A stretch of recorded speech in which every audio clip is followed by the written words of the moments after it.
In most narratives of Chicago history, Native people disappear after forced removal in the 1830s, but the reality is much different. This case shows a few examples of the many Native people who lived in and traveled to Chicago well after the removal period. These are two articles from the Chicago Tribune, one from 1872 announcing the death of Potawatomi Treaty Representative Alexander Robinson, or Chechepinquay, and another from 1875 narrating the visit of Kanaka Maoli, or Native Hawaiian, King David La'amea Kalākaua. We also have a 20th century photograph of the Ojibwe Hardy Family and the autographed pointe shoes of Osage ballerina Maria Tallchief, who founded the Chicago City Ballet in 1981 with her sister Marjorie. Rose Miron, director of the D'Arcy McNickle Center for American Indian and Indigenous Studies at the Newberry, co-director of the Indigenous Chicago Project, and co-curator of the Indigenous Chicago exhibition. Looking at these items, you can see the variety of reasons that led people to return or relocate to Chicago after the removal period. Chechepinquay returned and lived the rest of his life on land reserved for him in the 1829 Treaty of Prairie du Chien.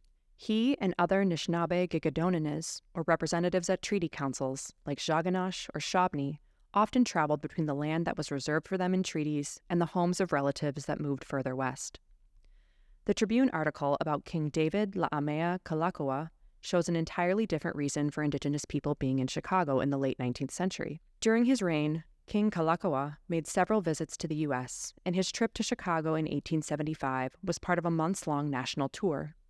Since the trip took place almost 20 years before the Kingdom of Hawaii was overthrown, his visit was likely similar to that of other foreign diplomats, including a range of activities from sightseeing to meeting with government officials.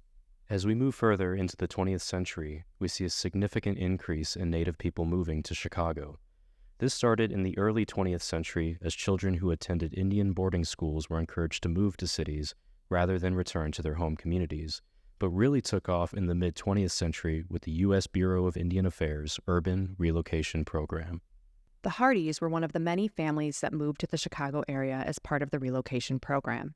And it's really important to understand that this program was part of a much larger effort to assimilate Native people, in this case by encouraging them to leave their homes and relatives. Bureau of Indian Affairs officials circulated staged propaganda photos like this one on flyers that were distributed on reservations. These were certainly successful in getting people to move to cities, but ultimately failed in terms of their goals for assimilation and separating Native people from their relatives. Instead, what we see is the creation of new intertribal communities that persist in the city to this day.